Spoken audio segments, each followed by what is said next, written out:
आप सभी का स्वागत है आपके अपने YouTube channel Hindi medium coaching में। आज के इस वीडियो के अंदर हम करने जा रहे हैं क्लास 10th का इतिहास का पार्ट नंबर तीसरा, जिसका नाम है भूमंडलीकृत विश्व का बनना। तो पूरी वीडियो के अंदर आपको हम एक्सप्लेन करेंगे इस चैप्टर को। ठीक है, ये वीडियो का हमारा कौन सा पार्ट है? पहला पार्ट है। इसके कम से कम 4 से 5 पार्ट आएंगे, क्योंकि चैप्टर बहुत बड़ा है, तो चैप्टर को एक वीडियो के अंदर कवर करना मुश्किल हो जाएगा। ठीक है, तो चलो वीडियो को शुरू करते हैं। अगर वीडियो को शुरू करने से पहले बता दूं, अगर आपको हमारी वीडियो जरा सी भी अच्छी लगी हो तो वीडियो को लाइक कर दें, साथ में चैनल को सब्सक्राइब कर दें। वीडियो को शुरू करते हैं।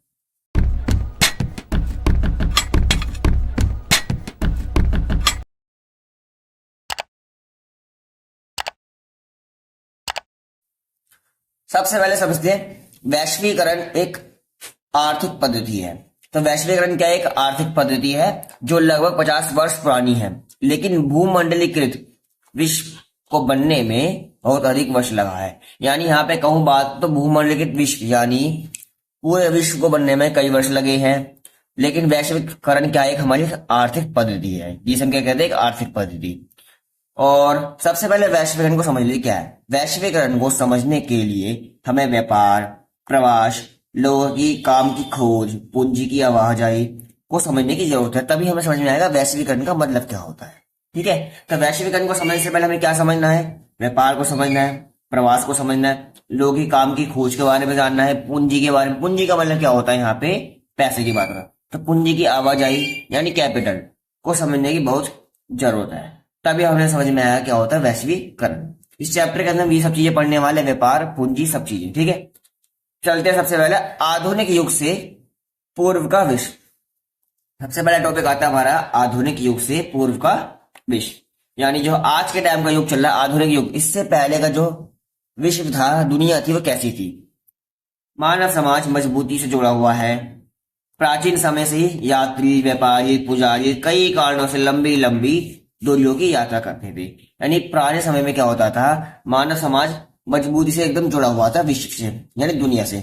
और प्राचीन समय में होता क्या था? यात्री होते थे, व्यापारी होते थे, पुजारी, ये सभी कई अपने कोई कारण होते थे। इन कारणों की वजह से क्या करते थे? लंबी लंबी दूरियां तय करा करते थे, लंबी लंबी दूरियों की यात्रा करते थे। ठीक है, तो प्राचीन समय में 3000 ईसा पूर्व में समुद्री तटों से होने वाले व्यापार को माध्यम से सिंधुवासी पश्चिमी एशिया के लोगों के साथ जुड़े हुए थे। यानी प्राचीन समय में 3000 ईसा पूर्व से पहले ही समुद्री तटों से जो लोग थे व्यापार के माध्यम से जुड़े हुए थे। कहाँ कहाँ पे जुड़े हुए थे? सिंधुवासी जगह पे, पश्चिमी एशिया के लोगों के साथ साथ एकदम जुड़े हुए थे। यानी व्यापार यहाँ तक फैला हुआ था पूरा।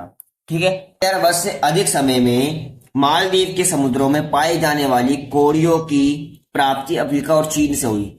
इससे हमें एक चीज पता लगी कि जो देखो मालदीव के समुद्र में पाई जाने वाली जो कोरियां थी, उसकी प्राप्ति हमें अफ्रीका और चीन से हुई है।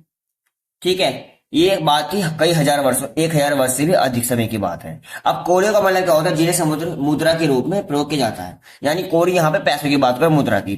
तो इससे हमें एक साफ चीज पता लगती है कि जो व्यापार था वह चीन और अफ्रीका तक भी फैला हुआ था। किसका? मालदीव का व्यापार। ठीक है, यहाँ पे कोरी का मतलब आपको पता लग गया। कोरी का मतलब क्या होता है? जिन्हें मुद्रा के रूप में हम प्रयोग करते हैं।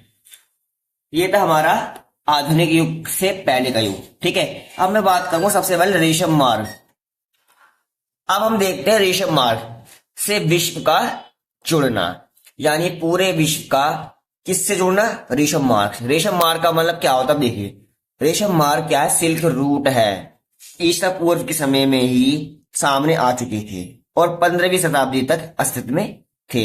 यानी ईसा पूर्व के समय में ही रेशम मार्ग का प्रयोग किया जाता था व्यापार करने के लिए, और ये 15वीं शताब्दी तक अस्तित्व में आए थे। यानी 15 सेंचुरी तक इनका अस्तित्व था। किसका? रेशम मार्ग का।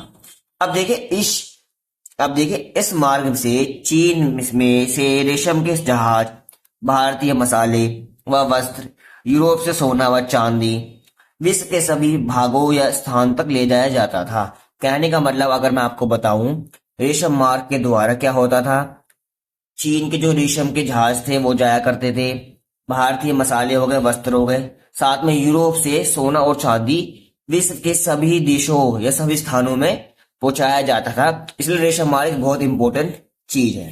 तो आपको बता दो पेपर के अंदर रेशम मार्ग का कोई क्वेश्चन जरूर आता है।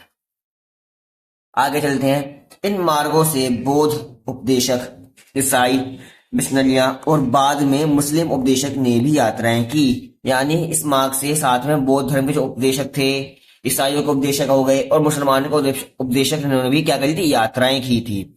और यह मार्ग विश्व के दूर के देशों के बीच व्यापार व सांस्कृतिक संबंध का एक महान साधन बना।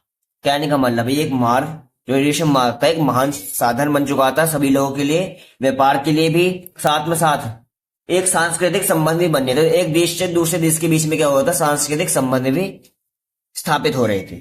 इसलिए इस मार्ग को हम एक महान मार्ग के नाम से भी जानते हैं। अब हम बात करें, अगला टॉपिक हमारा भोजन की यात्रा।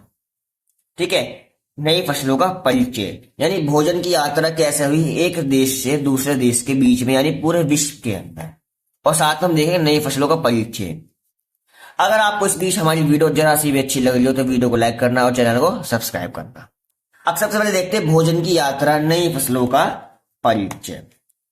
खाद्य पदार्थ जैसे आलू हो गए, सोयाबीन हो गई, मूंगफली, मक्का, टमाटर, मिर्ची, शकरकंद आदि यूरोप और एशिया में तब पहुंचे जब अमेरिका की खोज क्रिस्टोफर कोलंबस ने की थी। यानी जितने भी आप सभी को मैंने अभी नाम बताए इन पदार्थों के, खाद्य पदार्थ जैसे आलू, सोयाबीन, इन सभी ये तब पहुंचे थे एशिया में जब अमेरिका की खोज किसने करी थी, क्रिस्टोफर कोलंबस ने की थी। ठीक है, तभी इन सभी खाद्य पदार्थों की पहुंच पहुंची कहां तक, एशिया तक। नूडल्स, अच्छा सबने नूडल्स तो खाए ही होंगे। आज के टाइम सभी लोग नूडल्स हो गए, पास्ता हो गए, बड़े चाव से खाते हैं। तो इनके बारे में पहले जानना पड़ेगा ये सब आए कहां से थे। तो आज हम यही देखने वाले हैं कि जो खाद्य पदार्थ की यात्रा, ठीक है, के बारे में, और साथ में ये भी देखने वाले हैं कि जो नए नए पदार्थ थे खाने के वो कहां से आए थे। नूडल्स चीन से पश्चिम में पहुंचा। सबसे पहले नूडल्स का जन्म कहां पे हुआ था, चीन में हुआ था। और चीन से नूडल्स कहां पहुंचा था, पश्चिम में पहुंचा। और वहां उससे स्पेगेटी का जन्म हुआ। वहां से किसका जन्म हुआ, नूडल्स से क्या नाम बन गया, स्पेगेटी। ठीक है, असल में सभी नूडल्स ही हैं, इनका नाम चेंज हो जाता है जैसे जैसे दूसरे देशों में जाते गए, इनकी नाम और इनके फसलों के नाम सब चेंज होते गए। पास्ता, अरब यात्रियों के साथ 5वीं सदी में सिसिली पहुंचा। जो पास्ता था अरब यात्रियों के साथ कहां पहुंच गया था, 5वीं सदी, ठीक है, सदी में कहां पहुंचा था, सिसिली पहुंचा था, जो आज आप बड़े प्यार से चाव से खाते हैं।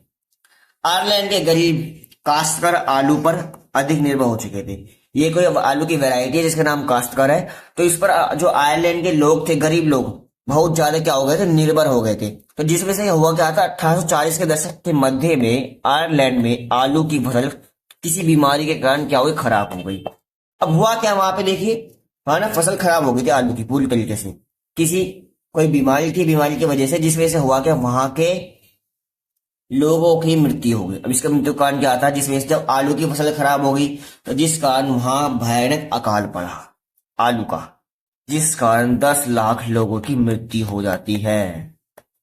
तो ये एक पॉइंट भी आपको नोट करना है, बहुत जरूरी। ठीक है, तो वहां पे 1840 के दशक में एक ही सबसे बड़ी बीमारी की वजह से आलू खत्म हो गए, जिस वजह से वहां पे अकाल पड़ जाता है, जिससे क्या होता है, 10 लाख लोगों की मृत्यु हो जाती है। ठीक है, विजय, बीमारी और व्यापार। अगला टॉपिक क्या आता है हमारा, विजय, बीमारी और व्यापार के बारे में। ठीक है, इसको देखते हैं। 16वीं शताब्दी में यूरोपीय नाविकों ने एशिया और अमेरिका तक समुद्री मार्ग की खोज कर ली। नाविक किन्हें कहते हैं, जो नाव पे सवार होके इधर उधर ट्रैवल करते हैं ना समुद्र में, उन्हें कहते हैं नाविक। तो जो यूरोप के नाविक थे उन्होंने क्या कहा था, एशिया और अमेरिका की खोज कर ली थी तक, किसकी, समुद्री मार्ग की खोज कर ली थी। एशिया से लेके अमेरिका तक के समुद्री मार्ग की खोज कर ली थी कब, 16वीं शताब्दी में। अब पेरू और मैक्सिको की खानों में पाई जाने वाली कीमती धातु चांदी ने यूरोप की संपदा का विकास व वृद्धि की।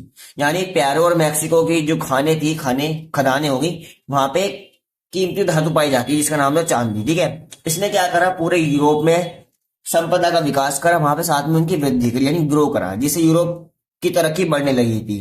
जिस कारण वहां के जो लोग थे ना, वो कई तरह किस्से बनाते थे। इसमें से एक किस्सा ये था कि वहां के लोग एल डोराडो जो एक शहर था उसको सोने का शहर भी कहने लगे थे।